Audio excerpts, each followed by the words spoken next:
नमस्कार, स्वागत है आप सभी साथियों का वीर सर जीएस वाले के इस यूट्यूब चैनल पर। तो प्यारे दोस्तों, कैसे हैं आप सब। हम आशा करते हैं कि सभी लोग बहुत अच्छे होंगे, शानदार, ज़बरदस्त और जिंदाबाद होंगे। प्यारे दोस्तों, आज है 20 सितंबर और 20 सितंबर से जितने भी महत्वपूर्ण क्वेश्चंस बनेंगे, जितने भी महत्वपूर्ण करंट अफेयर के क्वेश्चंस बनेंगे, उन सभी प्रश्नों को यहाँ पे शामिल किया गया है।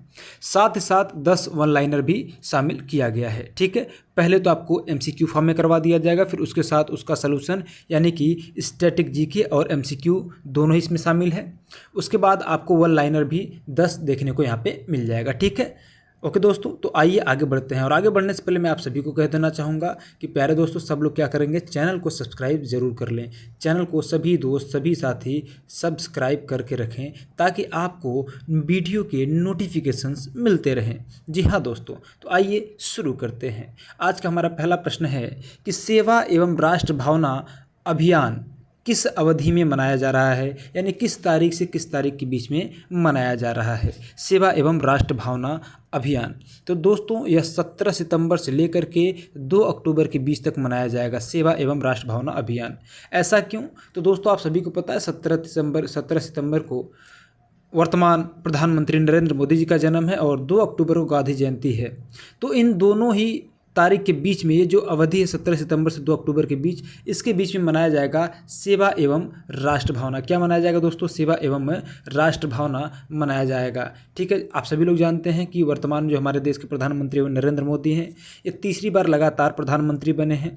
हालांकि अभी तक सबसे ज़्यादा समय तक पद पर रहने वाले प्रधानमंत्री भारत के पहले प्रधानमंत्री पंडित जवाहरलाल नेहरू ही रहे हैं। वे भी 3 बार लगातार प्रधानमंत्री बने हैं और अभी तक सबसे ज़्यादा दिन तक पद पर रहने वाले प्रधानमंत्री नेहरू ही हैं। अगर मोदी जी अपना पूरा कार्यकाल करते हैं तो उनको पीछे छोड़ सकते हैं। तो दोस्तों, 17 सितंबर को प्रधानमंत्री नरेंद्र मोदी के जन्मदिन से लेकर के 2 अक्टूबर गांधी जयंती तक सेवा एवं राष्ट्र भावना अभियान विशेष नागरिक सहभागिता के रूप में मनाया जा रहा है। इस अभियान का उद्देश्य समाज में सेवा, राष्ट्र निर्माण और सामूहिक उत्तरदायित्व की भावना को प्रोत्साहित करना है दोस्तों। अच्छा, ध्यान रखिएगा, 17 सितंबर को जब इनका जन्मदिन मनाया जा रहा था तो ये कितने साल के हो गए? ये टोटल 75 वर्ष के हो गए दोस्तों। कितने वर्ष के हो गए? ये 75 वर्ष के हो चुके हैं। कौन? तो हमारा देश के प्रधानमंत्री। ठीक है, चलिए आगे बात करते हैं दोस्तों अगले प्रश्न पे। दूसरा प्रश्न हमारा क्या कहता है? दूसरा प्रश्न कहता है दोस्तों कि अपेक यानी APEC शिखर सम्मेलन 2025 कहाँ आयोजित होगा। ठीक है, यह कहाँ आयोजित होगा दोस्तों? टोक्यो में, ग्योंगजू में, सियोल में या बीजिंग में? तो दोस्तों, यह ग्योंगजू में आयोजित होगा। कौन सा? तो अपेक शिखर सम्मेलन। अब कहेंगे सर ये होता क्या है? तो आइए दोस्तों, इसके बारे में मैं थोड़ा सा आपको बताता हूँ और अच्छे से समझाता हूँ। दोस्तों, दक्षिण कोरिया और अमेरिका ने बढ़ते वैश्विक तनाव और क्षेत्रीय सुरक्षा चुनौतियों के बीच कोरियाई आइलैंड यानी कि कोरियाई प्रायद्वीप को, कोरियाई पेनिनसुला को परमाणु मुक्त करने की अपनी प्रतिबद्धता को दोहराया है। अब आप सभी को यहाँ पे ये चीज़ हो सकता है समझ में आ रहा हो, नहीं भी आ रहा हो तो मैं समझा रहा हूँ। दोस्तों, आप सभी लोग जानते हैं जो दक्षिण कोरियाई जो कोरियाई आइलैंड, ठीक है, यहाँ पे देखिए क्या कहा, कोरियाई प्रायद्वीप। जो कोरियाई आइलैंड है या फिर कोरियाई पेनिनसुला है वह 2 भागों में बटा है, उत्तर कोरिया और दक्षिण कोरिया। तो जो दक्षिण कोरिया है उसको अमेरिका सहयोग करता है, उत्तर कोरिया को सहयोग करता है चीन और रूस, क्योंकि जो चीन और रूस है वहाँ पे कम्युनिस्ट शासन है और इसी आधार पे नॉर्थ कोरिया में भी क्या है, वहाँ पे कम्युनिस्ट शासन है। और नॉर्थ कोरिया में भी क्या है, नॉर्थ कोरिया के पास परमाणु हथियार है दोस्तों। नॉर्थ कोरिया के पास क्या है? परमाणु हथियार है। तो जो अमेरिका है और दक्षिण कोरिया है, ये दोनों ही चाहते हैं कि नॉर्थ कोरिया यानी उत्तर कोरिया जो उसका तानाशाह है किम जोंग उन, अपने देश से परमाणु को समाप्त कर दे, परमाणु न्यूक्लियर वेपन को समाप्त कर दे। ठीक है, इसी को लेकर के बैठक हुई। तो उत्तर कोरिया लगातार अपने परमाणु और मिसाइल कार्यक्रमों को आगे बढ़ा रहा है, जिससे एशिया प्रशांत क्षेत्र में अस्थिरता बढ़ रही है। वास्तव में दोस्तों, अस्थिरता तो बढ़ ही रही है, दुनिया के लिए खतरा तो पैदा हो ही रहा है, जहाँ पे किम जोंग उन पूरे दुनिया पर भी कब्जा करने की फिराक में हो सकता है। लेकिन दोस्तों, आपको बता दें, अमेरिका नहीं चाहता है कि अमेरिका से आगे कोई देश जाए। ठीक है, इसलिए अमेरिका लगातार जो है कि दक्षिण अमेरिका को सहयोग करता रहा है। यानी कि अमेरिका एक ऐसा देश है जो आपके पड़ोसी की भांति काम करता है, यानी आपके ही घर में अगर दो भाई हैं तो उनके बीच पहले अलगाव कर देगा, उसके बीच एक को सपोर्ट करके दूसरे को मरवाने का काम करेगा। ये इस प्रकार की स्थिति चलती रहती है, ठीक है। तो ये जो शिखर सम्मेलन हुआ जिसका नाम क्या था, जिसको हमने क्या कहा, जिसको हमने कहा अपेक्स शिखर सम्मेलन 2025 कहाँ, तो ग्योंगजू में होगा, ठीक है। आई बात समझ में, किस लिए होगा ये भी मैंने आपको बता दिया। तीसरे प्रश्न की जब बात करते हैं दोस्तों, तीसरा प्रश्न कहता है भारतीय स्टेट बैंक ने यस बैंक में अपनी कितनी प्रतिशत हिस्सेदारी बेची। जो भारतीय स्टेट बैंक है, ठीक है, स्टेट बैंक ऑफ इंडिया नहीं, भारतीय स्टेट बैंक, ठीक है, इसने यस बैंक को अपनी कितने प्रतिशत की हिस्सेदारी बेच दी है दोस्तों। 10.5%, 13.18%, 15.25% या 6.81%। तो दोस्तों इसका सही उत्तर हो जाएगा आपका ऑप्शन नंबर बी, 13.18%। तो जो भारतीय स्टेट बैंक है उसने यस बैंक को, किसके, यस बैंक को अपनी 13.18% हिस्सेदारी बेच दिया है। अब थोड़ा सा बात करेंगे दोस्तों यस बैंक की। देखिए जो स्टेट बैंक ऑफ इंडिया है, ठीक है, कौन, स्टेट बैंक ऑफ इंडिया, इसने क्या किया है, अपनी 13.18% हिस्सेदारी किसको बेच दिया, यस बैंक को बेच दिया। यहाँ पे आपको देखिए चित्र भी मैंने लगा रखा है दोस्तों, ठीक है। तो भारतीय स्टेट बैंक ने भारतीय बैंकिंग इतिहास के सबसे बड़े सीमा पार सौदे में यस बैंक में अपनी 13.18% हिस्सेदारी जापान की किसको बेचा है, तो जापान की सुमितोमो मित्सुई बैंकिंग कॉरपोरेशन को 8,889 करोड़ रुपए में बेच दिया।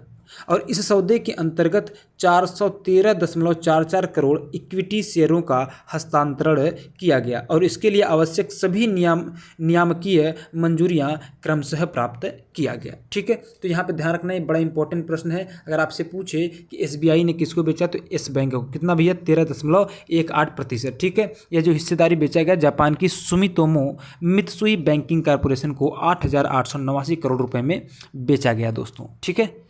चलिए आज का अगला प्रश्न हमारा चौथा प्रश्न है। चौथा प्रश्न क्या कहता है दोस्तों, बहुत ध्यान से यहाँ पे देखिएगा और समझने की कोशिश करिएगा। कहता है एडवाइजरी ग्रुप ऑन रेगुलेशन के अध्यक्ष कौन है। एडवाइजरी ग्रुप ऑन रेगुलेशन के अध्यक्ष कौन है। ये ऐसे करंट अफेयर है जो डायरेक्ट आपको देखने को मिलेंगे। जब आपका एग्जाम कोई होगा तो मैं वहाँ पर जो प्रश्न पूछे जाएंगे करंट अफेयर के, वहाँ से निकाल के फिर मैं आपको दिखाऊंगा भी, ठीक है।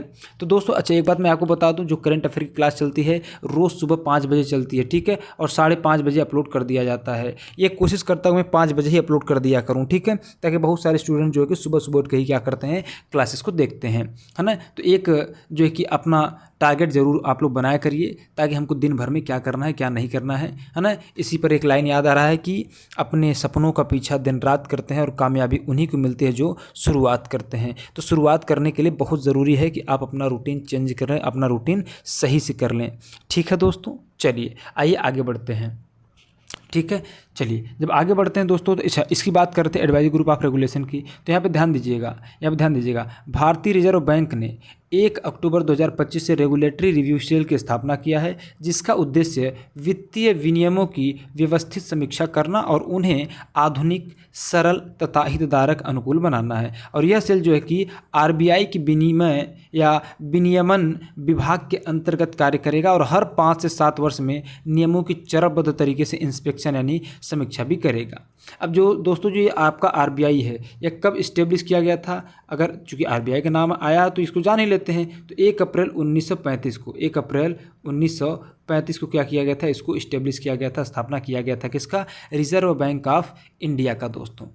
आगे बात करें, अच्छा आगे बढ़ने से पहले दोस्तों आप सभी से यही गुजारिश रहेगी, यही आग्रह रहेगी कि सभी लोग क्या कर लें, चैनल को सब्सक्राइब कर लें, वीडियो को लाइक कर दें और एक प्यारा सा कमेंट ज़रूर छोड़ें और अपने साथियों में शेयर भी करें। और अगर आपको इसका PDF चाहिए तो आप जो है कि एग्ज़ाम हंट नामक ऐप डाउनलोड कर सकते हैं, या अच्छा इस ऐप का जो लिंक है मैं डिस्क्रिप्शन बॉक्स में दे रहा हूँ, या आप टेलीग्राम ज्वाइन भी कर सकते हैं, टेलीग्राम चैनल, वहाँ पर भी डेली का डेली अपलोड कर दिया जाता है, ठीक है। जैसे आपने सुबह इसको पढ़ा, शाम तक आपको जो है कि है प्राप्त करा दिया जाता है, उपलब्ध करा दिया जाता है दोस्तों। तो सब्सक्राइब ज़रूर करें। 5वां प्रश्न क्या कहता है दोस्तों, कहता है नई व्यवस्था में सत्यापित व्यापारियों के लिए प्रति लेन देन अधिकतम सीमा कितनी तय की गई। कह रहा नई व्यवस्था में सत्यापित व्यापारियों के लिए, ठीक है, इनके लिए प्रति लेन देन अधिकतम सीमा कितनी तय की गई। 1 लाख, 5 लाख, 2 लाख या 10 लाख, कितना तय किया गया भाई, कितना तय किया गया, यही आपसे पूछ रहा है दोस्तों। तो जब हम इसकी बात कर रहे होते हैं दोस्तों, ठीक है, जब हम इसकी बात कर रहे होते हैं तो इसका सही उत्तर हो जाता है दोस्तों 5 लाख रुपए। कितना हो जाता है? 5 लाख रुपए हो जाता है, ठीक है। अच्छा, एक सेकंड रुकना दोस्तों, चौथा प्रश्न मैंने छोड़ दिया क्या? अच्छा नहीं, चौथा प्रश्न नहीं छोड़ा मैंने, तो कौन सा छोड़ा है? कोई प्रश्न छोड़ा क्या मैंने? अच्छा इसका उत्तर मैंने नहीं बताया था आपको। ओ हो, तभी तो मैं कह रहा हूँ कुछ तो भूल रहा है, ठीक है। तो एडवाइजरी ग्रुप ऑन रेगुलेशन के जो अध्यक्ष हैं वह कौन भाई? तो वह थे आपके राणा आशुतोष कुमार सिंह थे। कौन थे? राणा आशुतोष कुमार सिंह, ठीक है। बाकी जो चीज़ें मैंने बताया बिल्कुल वही रहने वाली है। बात कर रहे थे हम लोग 5वें प्रश्न के ऊपर, ठीक है, ठीक है ना। चलिए, तो यहाँ बात करते हैं नई व्यवस्था में सत्यापित व्यापारियों के लिए प्रति लेन देन अधिकतम सीमा कितनी कर दी गई? तो हो गया दोस्तों 5 लाख। कितना हो गया है? 5 लाख। इसका क्या अर्थ है? सत्यापित व्यापारियों के लिए जो प्रति लेन देन किया गया अधिकतम सीमा तय की गई है, यह क्या है? तो बहुत ध्यान से सुनिएगा दोस्तों। तो जो national payment corporation of India है, इसने यूनिफाइड पेमेंट्स इंटरफेस की लेन देन सीमा को बढ़ाने की घोषणा किया है, जो 15 सितंबर 2025 से प्रभावी हो गया, ठीक है। और इस पहल का उद्देश्य उच्च मूल्य वाले डिजिटल भुगतानों को आसान बनाना और आरटीजीएस तथा एनईएफटी जैसे पारंपरिक बैंकिंग साधनों पर निर्भरता को कम करना है, ठीक है। जी हाँ, आइए बात करते हैं आगे अगले प्रश्न की। अगला प्रश्न कहता है डाक विभाग, ठीक है, और बीएसएनएल के बीच एमओयू का मुख्य उद्देश्य क्या है? ठीक है, डाक विभाग और बीएसएनएल के बीच, है ना। तो इसका सही उत्तर क्या हो जाएगा दोस्तों? इसका सही उत्तर क्या हो जाएगा? 4 ऑप्शन है। डाक सेवाओं का आधुनिकीकरण, या ग्रामीण क्षेत्रों में डिजिटल कनेक्टिविटी बढ़ाना, या विदेशी दूरसंचार कंपनियों से साझेदारी, या शहरी क्षेत्रों में 5G रोल आउट। तो दोस्तों ये जो बीएसएनएल है, इसका मुख्य उद्देश्य यही है कि ग्रामीण क्षेत्रों को या ग्रामीण क्षेत्रों में डिजिटल कनेक्टिविटी को बढ़ाना है, ठीक है। इसलिए इसने डाक विभाग के साथ क्या किया है? डाक विभाग और बीएसएनएल इन दोनों के बीच में जो एमयू का उद्देश्य है वह यही है कि भैया ग्रामीण क्षेत्रों में हमको डिजिटल कनेक्टिविटी ज़्यादा से ज़्यादा मात्रा में बढ़ाना है, ठीक है। आई बात समझ में दोस्तों? चलिए, जो डाक विभाग है जिसको हम डीओपी कहते हैं सामान्यतः, ठीक है, डाक विभाग और भारत संचार निगम लिमिटेड जिसको बीएसएनएल कहते हैं, ठीक है, इसने डिजिटल इंडिया और वित्तीय समावेशन के लक्ष्यों को मजबूत करने के लिए एक महत्वपूर्ण समझौता किया है। और इस साझेदारी का उद्देश्य ग्रामीण क्षेत्रों में डिजिटल कनेक्टिविटी को बढ़ाना है। इस समझौते के तहत डाक विभाग के 1.65 लाख से अधिक डाकघर अब बीएसएनएल के लिए अंतिम मील सेवा केंद्र के रूप में कार्य करेंगे। किसके लिए भाई? बीएसएनएल के लिए अंतिम मील सेवा केंद्र के रूप में कार्य करेंगे, ठीक है। अगला प्रश्न है सातवां प्रश्न कहता है कि स्टैंडर्ड एंड पुअर्स यानी एसपी के अनुसार वित्तीय वर्ष 2025 के लिए भारत की अनुमानित जीडीपी वृद्धि दर क्या है ना। स्टैंडर्ड एंड पुअर्स के अनुसार वित्तीय वर्ष 2025 के लिए भारत की जो अनुमानित जीडीपी है दोस्तों वह कितनी है? अनुमानित जीडीपी पूछ रहा है 5.5%, 6.0%, 6.5% या 7.0%। तो इसकी जो अनुमानित जीडीपी वृद्धि दर है वह 6.0% दोस्तों, ठीक है, सॉरी 6.5%, ठीक है। ऑप्शन नंबर सी सही हो जाएगा। तो इसको देखिएगा और समझिएगा ज़रा सा। देखिए, जो वैश्विक अनिश्चितताओं के बीच स्टैंडर्ड चूँकि वैश्विक जो अनिश्चितता चल रही है यहाँ पे देखेंगे, मतलब अनिश्चितता का कहने का मतलब यह है कोई भी चीज़ निश्चित नहीं है, सभी चीज़ें परिवर्तनशील है। तो वैश्विक अनिश्चितताओं के बीच स्टैंडर्ड्स एंड पुअर्स ने वित्तीय वर्ष 2025 के लिए भारत की जीडीपी वृद्धि दर 6.5% रहने का अनुमान लगाया है, जिससे भारत दुनिया की सबसे तेज़ी से बढ़ती प्रमुख अर्थव्यवस्था बना रहेगा। आप जानते हैं भारत जो है कि दुनिया का चौथा बड़ा अर्थव्यवस्था बन चुका है। यह पूर्वानुमान भू राजनीतिक तनाव और आपूर्ति श्रृंखला में व्यवधानों के बावजूद भारत की अर्थव्यवस्था की मजबूती और स्थिरता को ही दर्शाता है दोस्तों, ठीक है। अगला प्रश्न है क्वेश्चन नंबर 8वां। ये कहता है स्वागत एफआई ढांचा किस संगठन द्वारा पेश किया गया? भारतीय रिजर्व बैंक के द्वारा, भारतीय प्रतिभूति और विनिमय बोर्ड यानी सेबी के द्वारा, या वित्त मंत्रालय या भारतीय राष्ट्रीय भुगतान निगम के द्वारा, ठीक है। तो दोस्तों इसका सही उत्तर हो जाएगा भारतीय प्रतिभूति और विनिमय बोर्ड यानी कि सेबी के द्वारा। तो आप उत्तर क्या कर देंगे? उत्तर कर देंगे सर इसका ऑप्शन नंबर बी सही हो जाएगा। क्या हो जाएगा? ऑप्शन नंबर बी सही हो जाएगा दोस्तों। आई बात समझ में इतना? ठीक है, तो इसके बारे में 1 मिनट जान लेते हैं थोड़ा सा।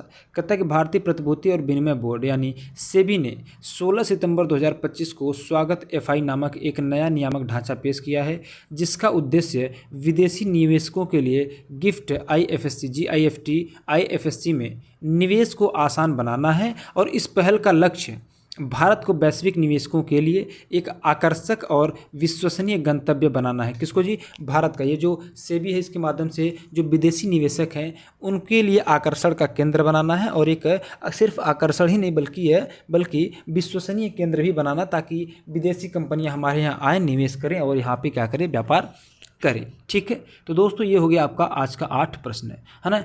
अब आपको हम वन लाइनर प्रश्न बता देते हैं। बीएसएनएल के साथ हुए समझौते के तहत भारतीय डाक देश में कुल कितने डाकघरों के माध्यम से सिम बेचेगा? तो भैया 1.65 लाख डाकघरों के माध्यम से बेचेगा। इसका उद्देश्य क्या है? तो ग्रामीण क्षेत्रों में डिजिटल कनेक्टिविटी, है ना।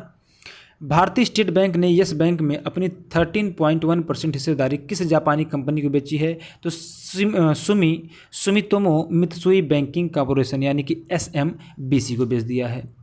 प्रधानमंत्री नरेंद्र मोदी के जन्मदिन से लेकर गांधी जयंती तक चलाया जा रहा है विशेष नागरिक सहभागिता अभियान का नाम क्या रखा गया है? तो सेवा पर्व 2025 रखा गया है। भारतीय रिजर्व बैंक यानी RBI ने मौजूदा वित्तीय विनियमों की समीक्षा और उन्हें सरल बनाने के लिए किस इकाई की स्थापना किया है? तो रेगुलेटरी रिव्यू सेल की स्थापना किया है। दोस्तों अगला प्रश्न जो है हमारा, या अगला वन लाइनर जो प्रश्न है वो कहता है कि सेबी ने दीर्घकालिक विदेशी निवेश आकर्षित करने के लिए जो नया नियामक ढांचा शुरू किया है उसका नाम क्या है? तो उसका नाम है स्वागत एफआई यानी simplified wrapper framework form global access to IFSC। ठीक है, अगला जो आपका वन लाइनर प्रश्न है वह कहता है कि national payment corporation of India यानी NPCI ने UPI पर P2M यानी व्यक्ति से व्यापारी की लेन देन की जो दैनिक सीमा को बढ़ाकर कितना कर दिया है? तो 10 लाख तक कर दिया है। स्टैंडर्ड एंड पुअर्स के अनुसार वित्तीय वर्ष 2025 के लिए भारत के अनुमानित GDP वृद्धि दर क्या भाई? तो वह है 6.5%। कितना है? 6.5% रहने वाली है। ठीक है, नवा जो वन लाइनर है वो कहता है कि कोरियाई प्रायद्वीप में परमाणु निरस्त्रीकरण का मतलब है कि परमाणु को क्या कर दिया जाए? ख़त्म कर दिया जाए वहाँ पे परमाणु हथियार को। परमाणु निरस्त्रीकरण के लक्ष्य की पुष्टि किन 2 देशों ने किया है? तो दक्षिण कोरिया और अमेरिका ने किया है। ये दक्षिण कोरिया और अमेरिका ये दोनों ही चाहते हैं कि नॉर्थ कोरिया यानी उत्तर कोरिया से जो परमाणु हथियार है उसको समाप्त कर दिया जाए, उसको ख़त्म कर दिया जाए। 10वां वन लाइनर है कि डाक विभाग यानी DOP और BSNL के बीच हुए समझौते के तहत डाकघर अब किस प्रकार के सेवा केंद्र के रूप में कार्य करेगा? तो अंतिम मील सेवा केंद्र के रूप में कार्य करेगा। तो दोस्तों यहाँ पे हुआ आपका प्रश्न भी हुआ, और उसके साथ साथ जो है कि आपके कुछ वन लाइनर प्रश्न यानी कि लगभग 10 वन लाइनर प्रश्न भी हुए। तो आई होप आप सभी को समझ में आया होगा। साथियों जाते जाते एक बार मैं आप लोगों से फिर कहना चाहूँगा, सभी लोग चैनल को सब्सक्राइब अवश्य कर लीजिएगा।